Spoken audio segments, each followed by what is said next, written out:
In Iran, an economic collapse triggered by a plunging currency has ripped open the door to political revolution, forcing the ruling mullahs to confront an unprecedented challenge from their own people. Welcome to the Deep Dive. Today we're going deep into your sources to give you the essential knowledge fast. Our mission is to unpack the 2025-2026 Iranian protests. And really to understand how a severe economic crisis spiraled so quickly into a nationwide movement that is demanding wholesale regime change. The catalyst here was just brutal. I mean, the complete and utter failure of the economy. By late December 2025, the Iranian rial had just collapsed. To a record low, right? It was something like 1.45 million per US dollar. Exactly. And a currency collapse like that, it doesn't just stay on a spreadsheet. It launched overall inflation to an official rate of 42.2%. And that number, as high as it is, doesn't even tell the whole story. Not at all, because this wasn't some general, abstract downturn. The cost of living crisis pushed really critical parts of the population right past the breaking point. Which is why this wave of unrest started with the merchant class, the bazaris, striking in Tehran. And that's a huge deal. This group has historically been a very conservative pillar of support for the clergy. So for them to act, it sends a profound signal. What's just remarkable to me is the speed of it all. The sources are so clear that the initial frustration, it was just about rising prices. For a few days, yeah. And then almost overnight, the slogans pivoted. They went from economic grievances to outright calls for revolution. And it quickly became the largest unrest since 2022. Spreading to, over 100 cities? Over 100 cities and 27 provinces. The stakes are just incredibly high. The regime has reacted with extreme force. We've seen at least 34 protesters killed and thousands arrested. And they're resorting to some pretty extreme measures, even deploying foreign Iraqi Shia militia groups. Right, about 800 of them to suppress their own population. I mean, this is a truly unprecedented fracture, and it all starts with that economic breakdown. Okay, so let's unpack that. This financial meltdown. The roll plunging to 1.45 million per US dollar. It didn't just hurt businesses. No, the sources say trade became, literally impossible. Impossible how? Merchants just couldn't price their goods accurately. They couldn't get stable supplies. They were facing immediate functional bankruptcy. So that functional impossibility of trade, that's why the rebellion of the bazaris is such a massive structural turning point. It is. If you think about the history here, this merchant class was, essential in financing and supporting the 1979 revolution that brought the mullahs to power in the first place. So when they close the Grand Bazaar, which is the commercial heart of the country, it's a huge symbol. It's more than a symbol. It signals that the regime has lost its core conservative financial base. You just can't survive a revolution if the people who bankrolled your original one are now against you. And the data on the humanitarian cost, it really confirms why this group and the whole population felt they had no other choice. We talk about 42% inflation, but that number kind of hides the real pain. Food prices surged by an astonishing 72% year on year. 72%. And medical goods were up 50%. This wasn't about hurting wallets anymore. It was threatening people's ability to, feed their families, to get medicine. It was fascinating is how the protesters immediately made the connection between this hardship at home and the regime's foreign policy. Oh, absolutely. This isn't just about money. It's about what they see as completely misplaced priorities. One of the most common slogans on the street was, "Neither Gaza nor Lebanon, my life for Iran." That's a direct indictment, isn't it? It is. It's telling the government, look, we are starving while you're funding proxies like Hezbollah and Hamas. It's a total rejection of the regime's entire foreign policy agenda, a demand to focus on your own people first. Precisely. And then you contrast the severity of this crisis, a 72% food inflation rate, with the government's attempt at relief. It's almost comical if it weren't so tragic. President Pezeshkian tried to offer dialogue, but protesters just saw it as a self-serving political move. Of course, and the financial aid they offer. It was frankly absurd, this widely mocked commodity coupon. Worth about $7 per month. $7. When you're facing that kind of crippling existential inflation, it's an insult. It is. That gesture didn't offer relief. It just exposed how completely incapable the administration was of providing for basic needs. It highlighted the failure more than it helped. And that failure is exactly what allowed the protests to morph so quickly, from economic to purely political. That speed is the real story here. At first, they were asking for stable exchange rates, some kind of technical fix. And then, as our sources say, The boundary between trade-related demands and political demands has become blurred. It just evaporated. The fight stopped being about currency and started being about who rules Iran. We see that so clearly in the slogans. They explicitly rejected the entire ruling structure. Yeah, they moved way beyond asking for fixes. Chants of death to the dictator were directly targeting the supreme leader, Ali Khamenei. There's no ambiguity there. None at all. Yeah. And they also rejected the whole political game, you know, the hardliners versus the supposed moderates. It's that incredible line, reformist, principlist, the game is over. Did the sources point to a specific tipping point?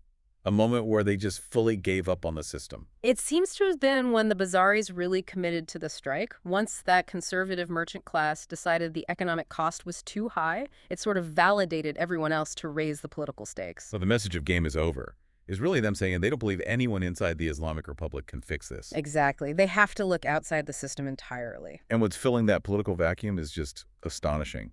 It's the return of pro-Pahlavi monarchist sentiment, something a lot of analysts thought was, history. This is genuinely significant. You just didn't hear calls for the former dynasty in prior protest cycles. Not like this. But now, in cities like Hamadan and Iraq, crowds were chanting, "Long live the Shah." And adopting that rallying cry, "This is the final battle. Pahlavi will return." So this is a desire for a complete replacement. Out with a theocracy, in with a secular alternative from, 45 years ago? And the symbolism on the street confirms it. Protesters were openly waving the lion and sun flag, the old symbol of the monarchy, which is strictly banned by the regime. And this movement has a face. The exiled crown prince, Reza Pahlavi, has explicitly offered himself up as an interim leader, calling it a historic opportunity because the regime is crumbling. And what's so revealing about the desperation of the opposition is their direct appeal to outside powers. Right, I saw that. The signs reading, "Trump, a symbol of peace, don't let them kill us." And even symbolically renaming a street in Tehran Trump Street. I mean, they're actively seeking foreign acknowledgement, maybe even intervention, to dismantle the regime. That level of desperation, of course, was going to provoke a brutal reaction. What did the sources say about how the regime finally responded? The response was just overwhelming and uncompromising. The crackdown was led from the top by Supreme Leader Khamenei himself, who ordered that rioters must be put in their place. And the casualty figures are grim. At least 34 killed and over 2,000 arrested by early January. What's really telling about this crackdown is the regime's reliance on, outside help. You're talking about the Iraqi Shia militias. Exactly.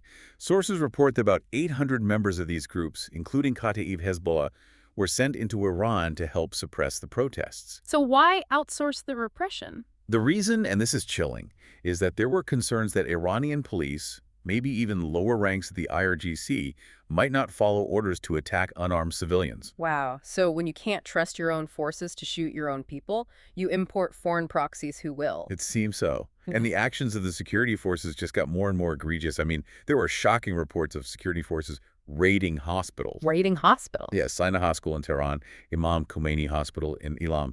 They went in to arrest injured protesters who were there seeking medical aid. That's a violation of, the most basic tenets of international law. As Amnesty International pointed out, they're literally attacking the wounded. It's a total abandonment of any pretense of legitimacy or restraint. And all the while, the state media is running a fierce narrative warfare campaign. Oh, of course. Hardline media insisted the protests were fading, that it was all a neutralized enemy conspiracy, and that the public showed no support. But the reality on the ground was completely different. Completely. While state TV claimed everything was calm, reports described the Grand Bazaar as a war zone. Security forces using tear gas, heavy deployments against striking merchants.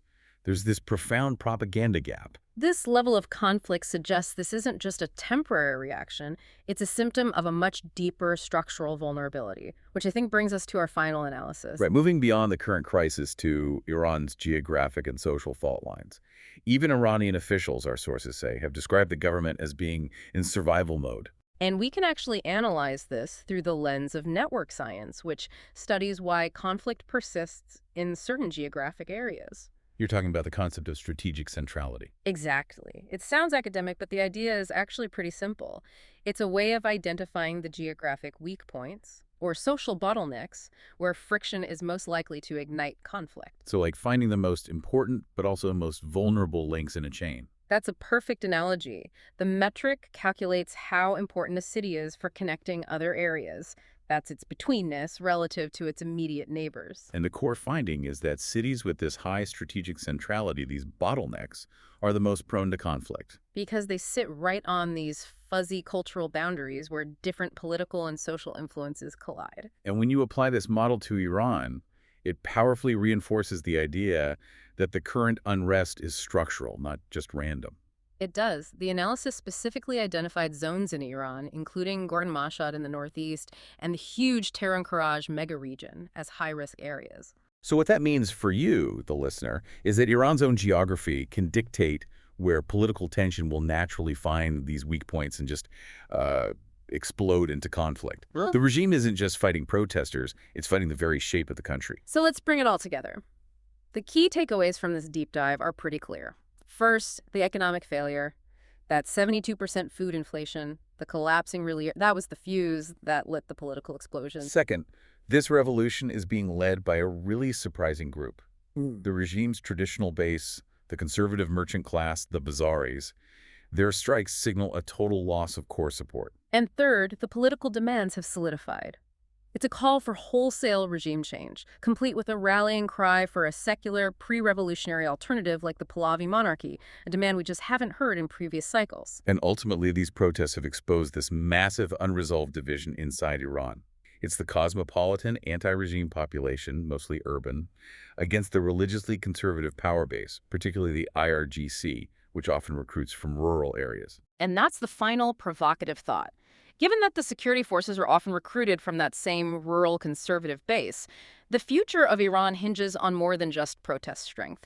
It's about whether the political vacuum can be filled by an alternative, like the Pahlavi movement, without triggering the civil war so many analysts fear is possible because of this deep, maybe irreconcilable urban-rural divide.